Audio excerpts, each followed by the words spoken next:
हरियाणा की बीजेपी नेता और टिकटॉक स्टार सोनाली फोगाट की मौत की मिस्ट्री का राज गहराता जा रहा है। इस मामले में कई चौंकाने वाले खुलासे हुए हैं। सोनाली के चचेरे भाई ने मीडिया से बातचीत में दावा किया है कि संपत्ति के लिए सोनाली की जान ली गई है। इसके अलावा इस कांड में हरियाणा सरकार को समर्थन दे रहे चर्चित विधायक गोपाल कांडा का नाम जुड़ने से सियासत तेज हो गई है। भाजपा नेत्री सोनाली फोगाट को आज अंतिम विदाई दी गई। उनके शव को भाजपा के झंडे में लपेटा गया। सोनाली फोगाट की अर्थी को उनकी बेटी यशोधरा ने भी कंधा दिया। अंतिम संस्कार शहर के ऋषि नगर स्थित शमशान घाट में किया गया।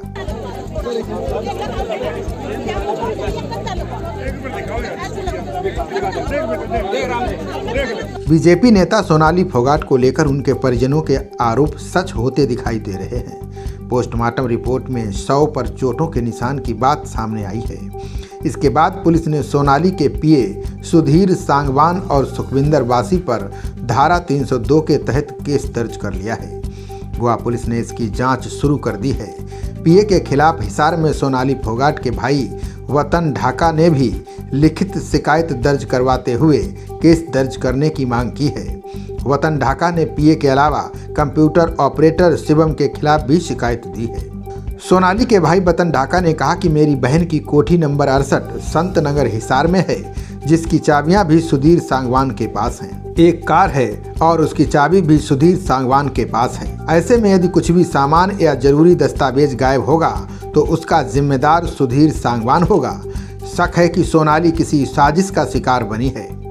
पुलिस इस मामले में तुरंत कार्रवाई करे और सारी संपत्ति की चाबियां और दस्तावेज दोषियों से बरामद की जाएं। सोनाली फोगाट की मौत पर हरियाणा की राजनीति गर्मा गई है। सोनाली फोगाट के दूसरे भाई रिंकू ढाका ने कहा कि हमने गोवा पुलिस को 3 से 4 और लोगों के नाम दिए हैं, जिसका खुलासा नहीं कर सकते हैं।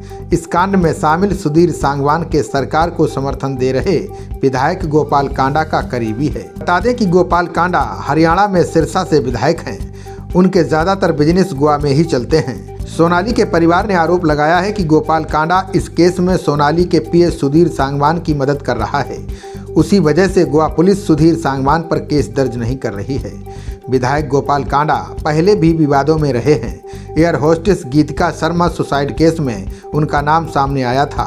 इस मामले में कांडा गिरफ्तार हुए थे। खट्टर सरकार को समर्थन देने के बदले गोपाल कांडा को हरियाणा सरकार में कला परिषद की अहम जिम्मेदारी दी गई थी। प्रदेश बीजेपी का कोई वरिष्ठ नेता सोनाली के आवास पर नहीं पहुंचा। विपक्ष की घेराबंदी के बाद प्रदेश के कई बीजेपी नेता खुलकर बोलने लगे।